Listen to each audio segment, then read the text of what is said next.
Take a girl and a guy, and they fall madly in love and form a family. Sprinkle in some counseling degrees and a doctorate, a dream of transforming relationships as we know it. And 20 years later, we give you power couple Dr. Ray and Jean Kadkodian. And this is their podcast, Couples Synergy. Welcome back to another episode of Couples Synergy with Dr. Ray and Jean. Hi, I'm Dr. Ray. And I'm Jean. And this is our podcast about love, marriage, and relationships. Be sure to check us out online on our Facebook page and Instagram at Couples Synergy or our website, couplessynergy.com. And be sure to subscribe to our podcast or send us any suggestions on topics you'd like to hear more about. And now on to Couples Synergy, an in-depth look at love, marriage, and relationships, where we bring you our experience helping thousands of couples transform their relationships for nearly 20 years. Everyone says you should work on a relationship, but nobody teaches us how. So we've created this podcast as a way to teach people what they can do to create the relationship they've always dreamed of with the partner they fell in love with. On today's episode, we welcome Hila Maydar. Thank you so much, Hila, for joining us on our podcast today. And did I pronounce your last name correctly? Yes, it's Hila Maydar. Awesome. My last name is so long, people mispronounce it all the time. So, okay. Hila, maybe you could tell us a little bit about yourself. How old are you, and what do you do for a living? How old I am? Well, I'm 52. I am a life coach and a therapist. I used to work as a professional medical massage therapist for 15 years. And I also had a clinic for coaching mainly parents of children with special needs. I'm a mom of a special kid myself. And now with the COVID, I cannot have my clinic anymore, so I'm learning how to do it online. Wow. I know that's a really important topic. A lot of people are dealing with that about, raising special needs kids, and they've asked us to share, so we're really excited to interview you. And before we get into that, can you talk about your childhood, where you were born and raised, and what was the culture like there? I was born in Israel, and I'm the youngest of 3 children. My older brother, he's 5 years older than me. He has special needs. So growing up, that's all I knew was to take care of my brother. Life in Israel are wonderful. Israel is a beautiful country. People are warm, very welcoming, very open, straightforward. However, 15 years ago, we decided to move to Canada, to Calgary. Hila, when you say special needs, I think that it's kind of a general term, right? And that, Right. There are different disabilities that kind of fall under that category of special needs. Maybe you can talk a little bit about that, and what is the differentiation? Like what are some of the disabilities that fall under the definition of special needs? Special needs is everything that is beyond typical. So they are the physical disabilities that everyone can see, people who use wheelchairs, or people that are blind or cannot hear. And there are mental disabilities, developmental disabilities like autism, like my son, and other, even learning disability is a disability that can really affect your life. And when growing up with your brother and taking care of your brother, which special needs did he struggle with? Well, my brother has developmental disabilities and physical disability. He has mild CP. So back then, at the time, there were no really organizations or activities for people with special needs. So he spent most of his days at home, and I had to be there for him and take care of him. My father passed away when I was really young, and my mom had to go and work to bring money home. I was with him, so he's not alone at home. From really young age, I won't say his mom, but I had to be there for him and take care of him. Just make sure that we're having lunch together, even. So you know firsthand and how to be a caregiver and you know what that entails. Now in Yeah. Israel, were there no services for people with such special needs, and how is it now? Now there is huge improvement. I think Israel is quite a leader in taking care of people with special needs. I'm talking 50 years ago, it was just the beginning. Back then, I think everywhere in the world, people that are now in their mid 50s or even 60, they were or institution Institutionalized, Institutionalized. yeah. institutionalized, or they were hidden somewhere. Many families didn't want to take care or didn't know how to take care of people with special needs. My brother was always at home, and so it was mainly with my brother, just that he won't be alone taking care of him. He didn't need really physical treatment. Nowadays, there are many organizations, same as in North America, for people with developmental delays, with learning disabilities, with autism, with everything, and also fundings. So nowadays, governments, people understand that having a kid with special needs, especially again the developmental ones, is really a struggle. It's not easy at all, and everyday struggle. So it's not something that, Doesn't end.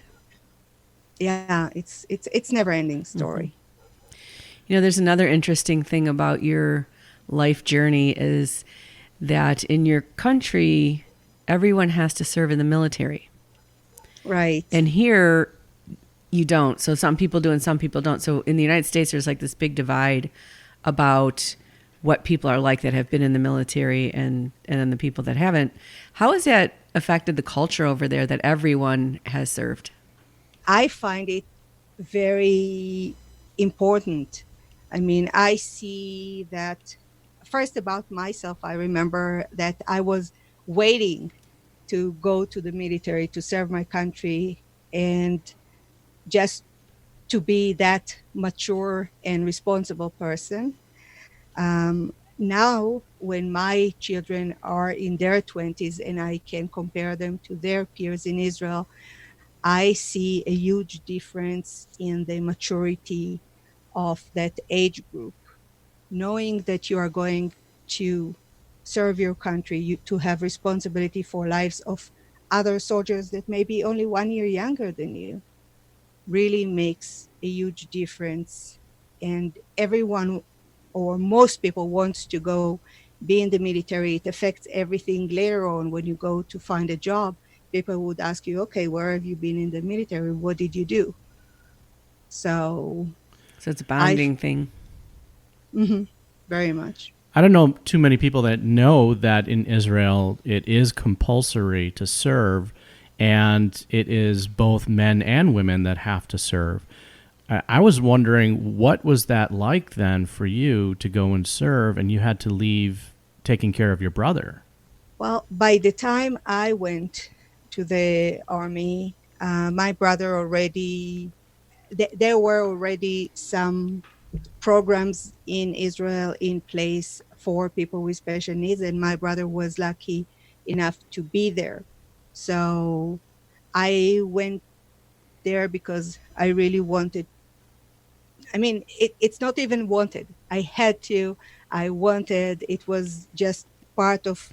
There was no other way but to go and serve and be in the military. I felt good because My mom supported me, my family. My mom was actually remarried by then. So my stepbrother was also in the military at the same time. So When your it mom was that age, did she also have to serve? when my mom was in that age, it was just the beginning of Israel. Israel was established in 48. So my mom didn't go to the military, and I think more of because she married my dad. So if you're married, a female that is married doesn't have to go to serve. Oh, that's interesting. I didn't know that. I didn't know that. How old are your children? My children are, my oldest is 25, and my son is 23, and my youngest is 21. And do they also have citizenship in Israel? Yeah, we all have dual citizenship. They were supposed to go as Israeli citizens to go back to Israel and serve. However, because we live here for over 15 years now, they were exempt. Would you have chosen that for them? Like, would you have wanted to encourage that? It's interesting question. My oldest actually did go to Israel. When she graduated high school, she was not sure what she's going to do. If she's going to study something, if she's going to university, if she's just going to travel. And we offered her to go for 1 year to volunteer in Israel. And then it would be kind of a gap year and with meaningful gap year. And then she would know what she wants to do. Can I share her story, Sure. which is very interesting? So she did go to Israel. She went to volunteer in a village for people with special needs. And there she stayed for a year. During this year, she met another volunteer from Germany, and they became boyfriend, girlfriend. And it worked probably very well because after a year, she came back home. She said, hi and bye. I'm going to pursue my relationship with him in Germany, and moved there. And 2 months ago, they got married. Wow. So, Wow, congratulations. yeah, thank you. That's a And really inspirational story for healing in the world that, within I, 60 years, people can fall in love and start all over again. yeah, and I think it's awesome for them. My son didn't go. My son is autistic and also has CP, so he was just exempt from service. He lives with us. My youngest, when she graduated, we tried to do the same trick with her, send her to Israel. But she was very focused in going to school. So she did go to university. She is in university. And she was planned to go now to Hungary to study there. But because of the COVID, she would start doing her schooling online from here. Now, you mentioned that your son was exempt from serving. Are there specific disabilities that are exempt, and then are there other disabilities that may not be exempt? Well, my son was exempt mainly because he's here.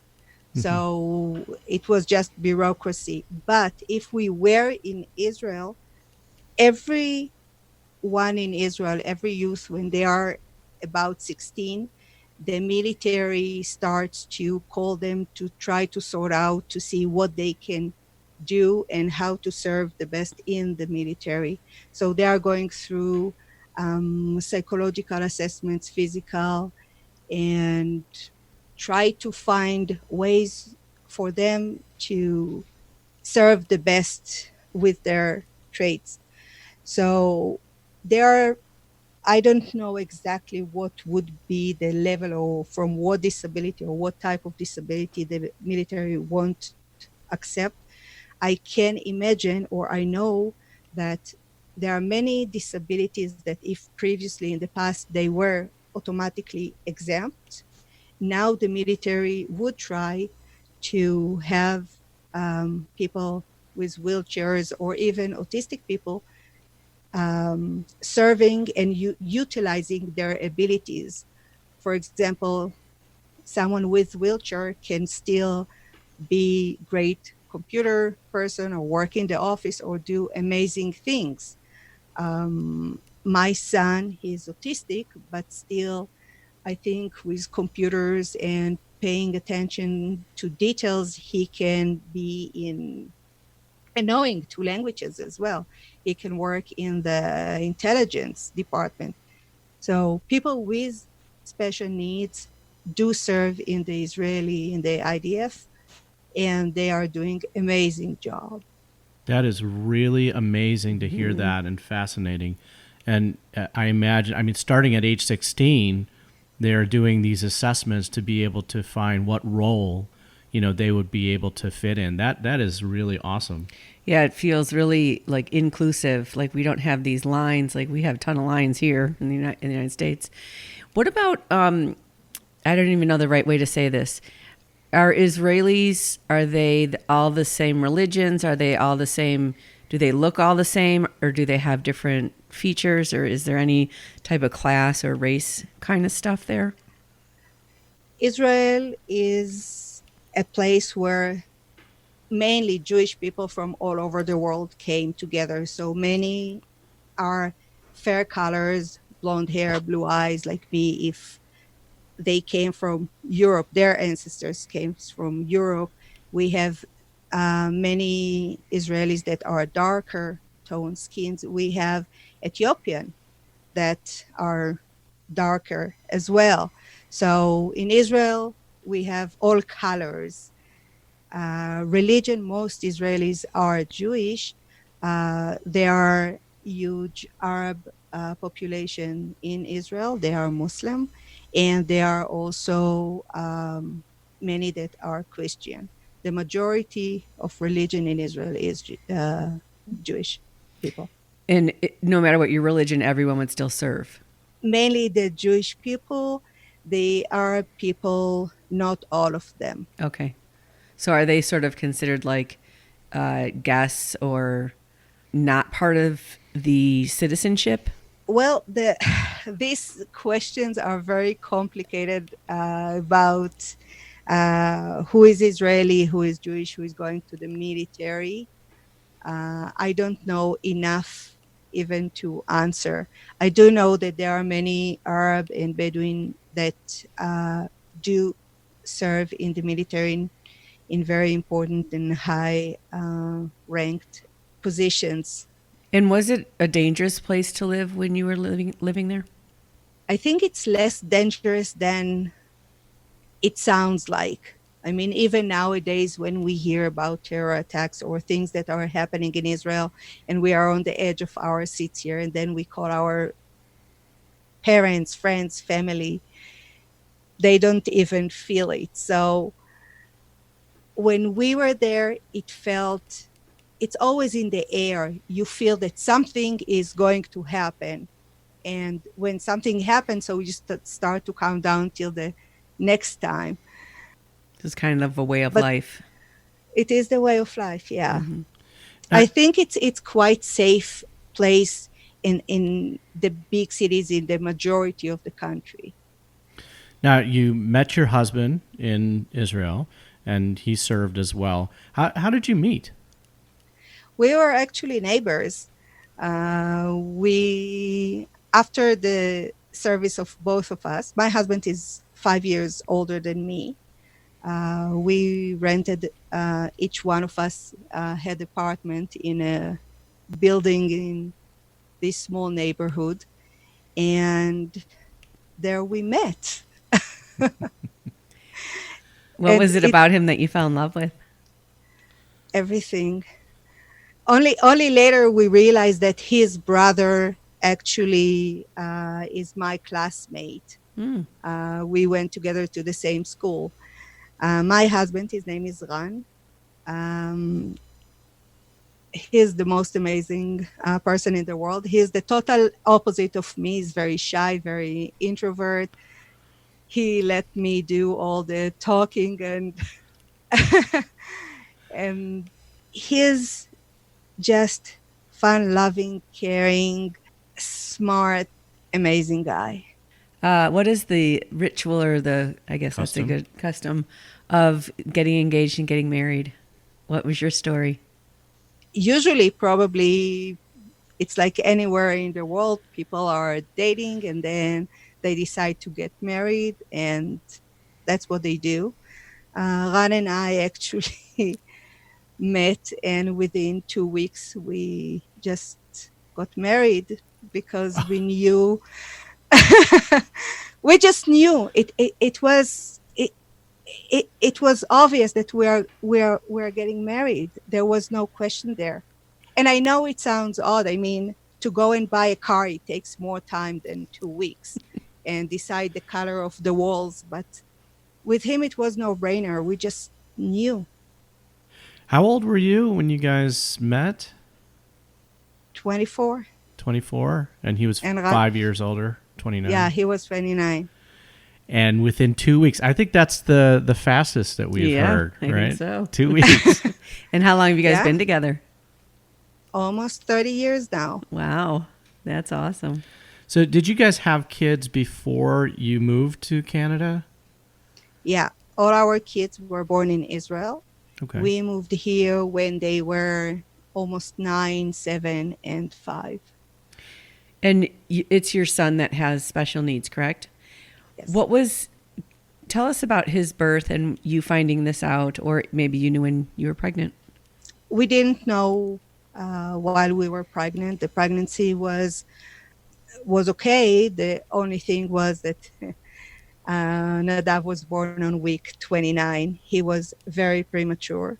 He spent 2.5 months in the NICU, probably. NICU. So being premature, his lungs were not developed yet, and red lights were on from the beginning. He needed oxygen. All his tests were really not good. I remember the doctors used to come and say, during these 2 months, just be prepared. He's never going to walk. He's never going to talk. He's never going to do anything. Just no. His condition was really, really bad. After, as I said, 2.5 months, he came home, and we said, well, this is our kid. This is what we got, and we're going to love him forever, as long as we can. And our goal, not only with him, but with all our children, is just we want them to be happy. We want them to do the best that they can in life. We want them to fulfill their potential. And I think that being content in whatever you are doing is really the recipe for success and happiness. So that was the goal for him. And the first years were really hard. We had so many follow-ups with him. He was kind of a miracle that every day was a miracle that he made it. He went out of the NICU, and then he started to walk and even to talk.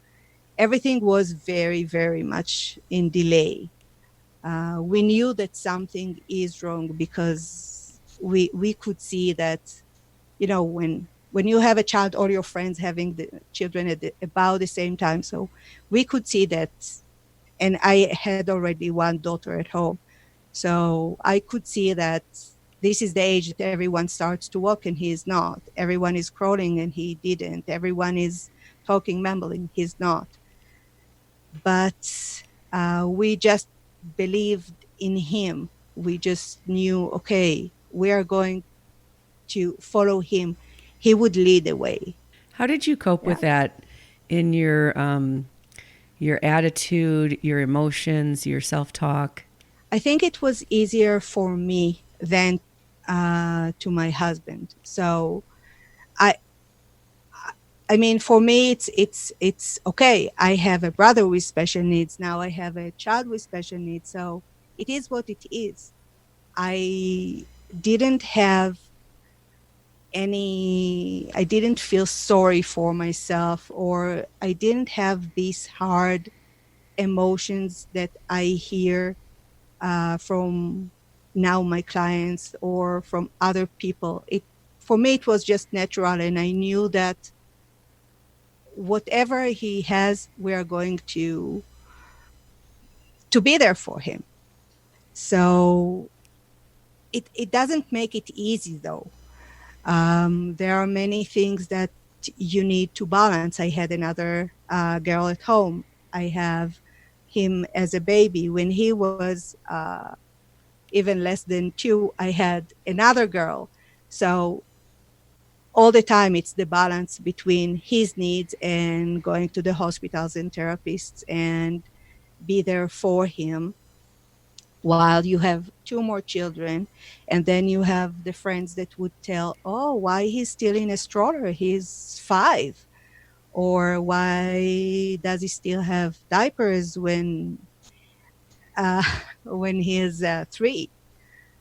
And it's very hard for people, for parents whose children have um, invisible disability, um, to explain, because from the outside everything looks okay, and then when your child throw tantrum in the grocery store and everyone looking what a terrible mom you are because he is throwing himself on the floor, and you cannot explain it even. You don't, I just didn't bother to explain. How did you help your husband, you know, with his own emotions and his own thoughts, and the struggle for him? And then also, I imagine you have to also coach parents, how not to distance themselves from each other in going through this. Right. um, I think that communication in any relationship is a key. Be open about what you feel, be open with what you think, and share it.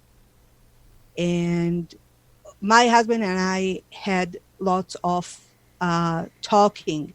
It was not really hard to explain him, my husband, because he knows my brother, he knows my family. So for him, it was just a little bit, it wasn't that uh, strange.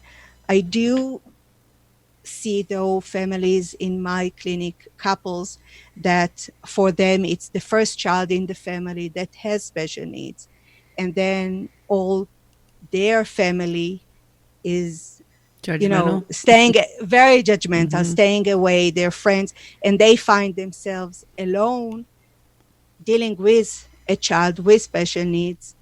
And one of them is kind of drifting away, and the other one, usually the mom, is taking care of the child, and she feels so alone, and this is very overwhelming.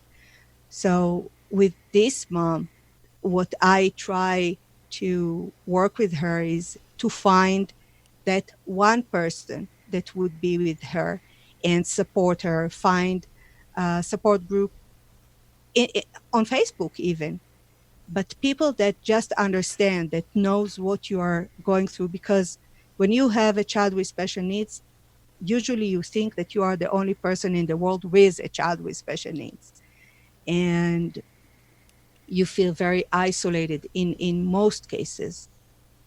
So find support group and talk about that. Don't hide. And people that are judgmental, people that say what a terrible parent you are, and give you all these advices that I don't know where they came from, just say thank you, goodbye, and don't spend your time with negative energy and people that are not really helpful. Is there a lot of shame that you have to work through? I personally, you know what, I don't, because shame is something that I feel, and I was never ashamed of anything that I did, or I never ever been ashamed on my son or my children. Nothing to be ashamed of.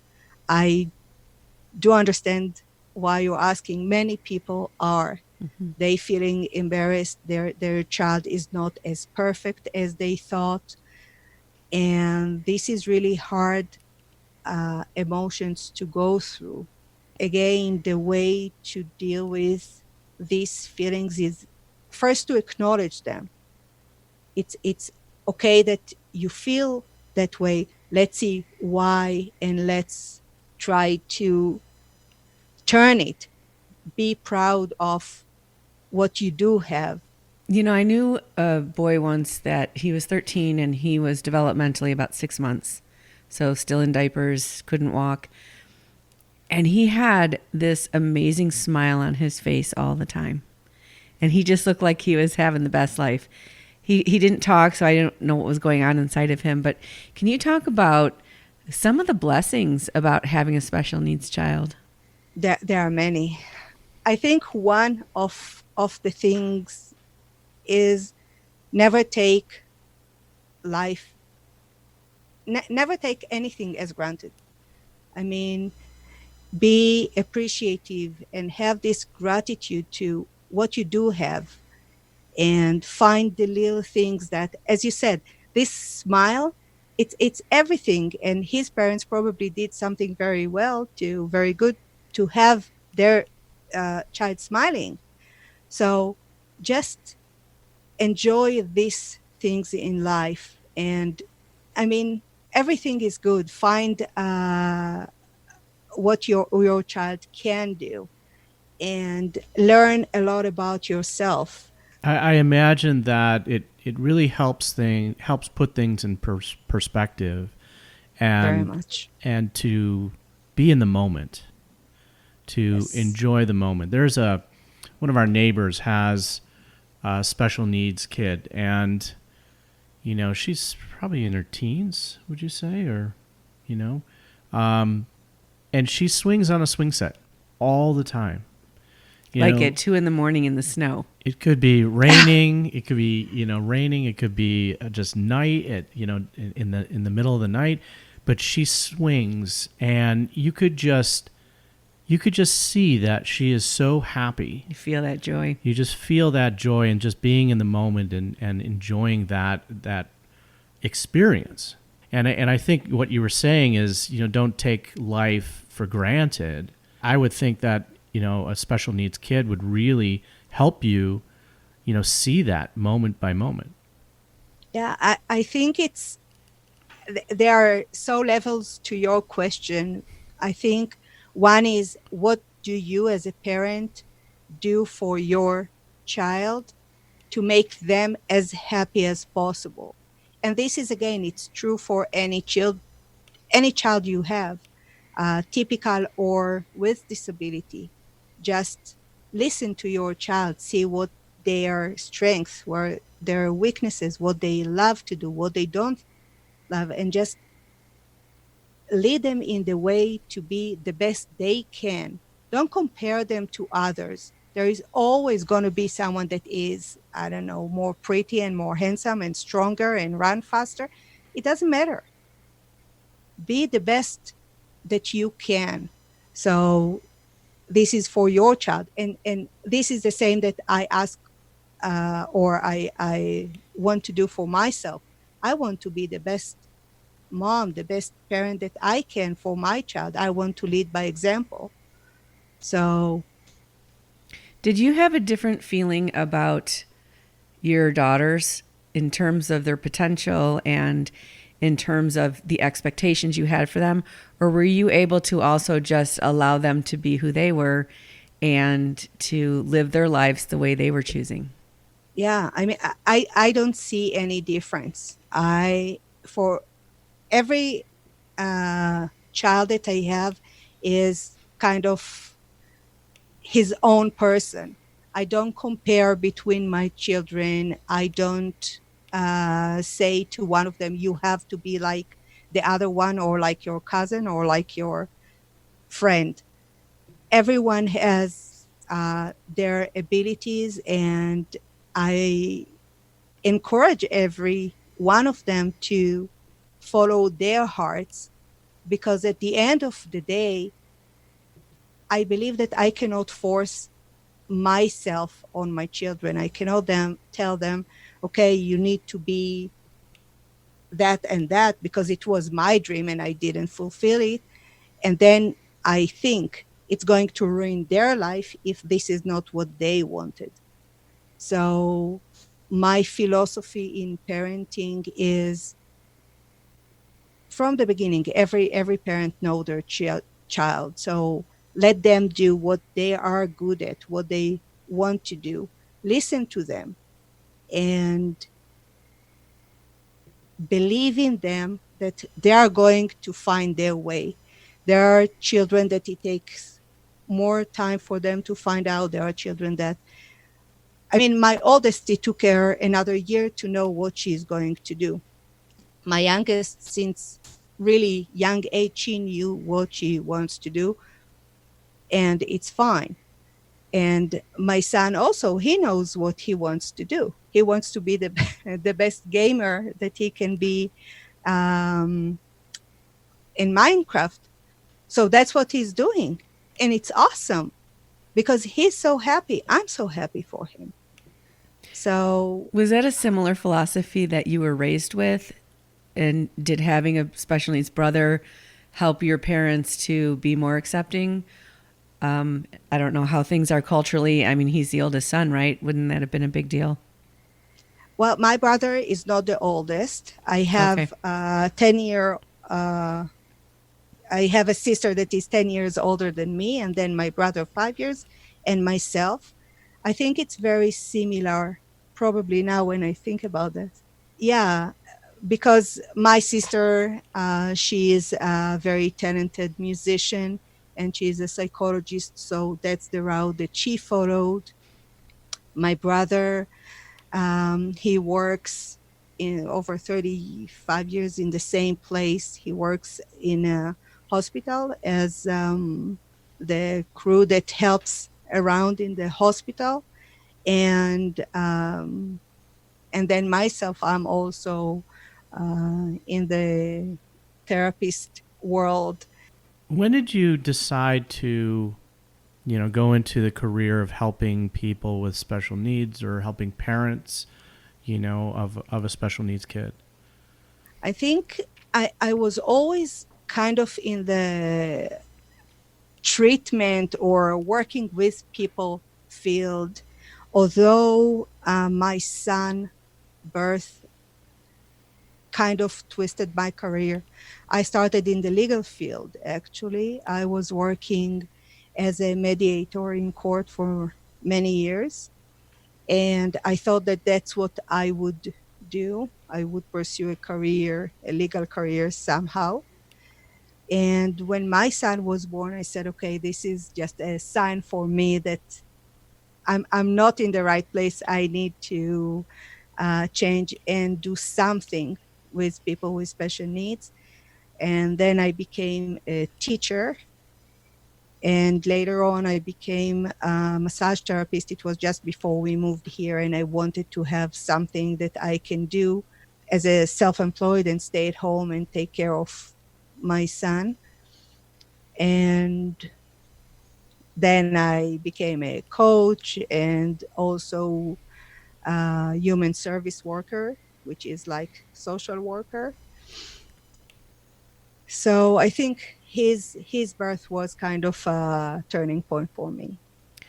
When you think about the experience of your brother and your son and the cultures around that and the type of support you may have or may not have, is the help sometimes pressureful?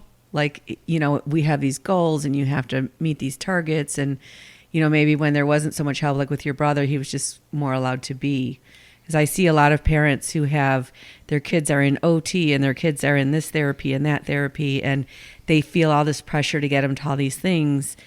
I don't know. Sometimes it seems like maybe it's too much pressure.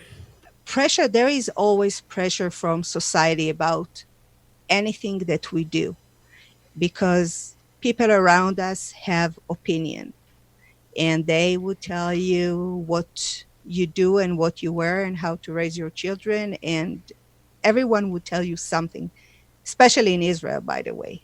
People are very much into other people's business. However, I think, again, it's my role to put my boundaries and decide what I choose to listen to. So it's awesome to have all these treatments for your child with special needs. It's awesome to send your children to all these after school activities, and it's okay. But sometimes you need to stop and see if you do it for your child and it's helping your child, or if you do it because someone told you to do it, or because you do it because you just give up and you do whatever other people are telling you to do. So, what would you say to a new family that is in the beginning stages of just learning that their child has special needs and that they're in the beginning of raising this person? What advice would you have for them?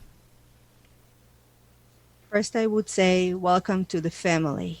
I would give them a hug and promise them that they are not alone. I know that this realization is sometimes very heartbreaking. Young couples, especially with their first child, they expect something, and now they have a child with disability, or they find out during the time that their child has special needs. So my advice would be, find the best support that you can. Find family, friends, social groups, religious group, every place that can support you. And every person, including family, that has negative attitude or that criticize you or that just pushing too much, don't let them in. And just continue with positivity. Learn to love your child, be there for your child, and every day is a new day. And you may be surprised. So, one last question, and this is sort of similar, but maybe a little bit different. I want you to think back to when your kids were small, maybe 7 to 10, and life is hectic and busy, and you just don't have it together, and you're having that major meltdown and feeling horrible at how you're doing as a parent and the stress. And if you could speak to someone that's in that moment right now, maybe they're listening and they just feel like they're losing it and they don't know what to do, what would you say to them? Well, I can really see this moment at time, because these were exactly when we moved to Canada. We came to a new place. We don't know anyone, new language, new culture. Everything is new, and no one to support you. And the only person that I found to be my rock is my husband. So it comes back to where we started, communication and sharing. And with my husband, I could be who I am. You know, when I went to outside, I was this strong super mama, and I was willing to kill anyone that would say something about my children. But at home, it was the safe place that I could be, you know, let my husband be there for me and say, it's so hard. It's not easy to start life. It's not easy to immigrate. And it's especially from warm weather like in Israel to this cold place like Canada, and with children, and one with special needs. So I think the strongest unit that I can think of is the family, and have this open communication, have this love and support, and be there for each other. It's the most important thing that helped me. Well, thank you so much for being on our podcast today, Hila. It was wonderful to get to know you and get to know, what it is that you do for people. Thank you so much for having me. People have been sharing stories since the beginning of time to heal and learn and bond and grow. And we hope that by you sharing your story, it's enriched your life and the life of our listeners. I hope so too. Thank you. We want to wholeheartedly thank you, our listeners, for joining us today on Couples Synergy. Our passion is in helping couples and people have happy and healthy relationships, and this podcast gives us a fun way of bringing our knowledge and expertise to you, our listeners. For all of you listening, please subscribe to our podcast and please leave us a review. If you have any questions, comments, or topic suggestions, please email us at contact@couplesynergy.com. For more information about Couples Synergy and our programs such as the Couples Weekend Intensive and our premier program called Couple to Couple, look us up online at couplesynergy.com. And if you know someone who could benefit from this episode, please download it and share it. And thank you for listening. Until next time, synergize your life and synergize your love. You have been listening to Couple Synergy with Dr. Ray and Jean Ketkodian. Couple Synergy was recorded, edited, and produced by Dr. Ray and Jean Ketkodian. Voiceover and music entitled Breathe and Let Go was recorded and composed by Gina Gonzalez.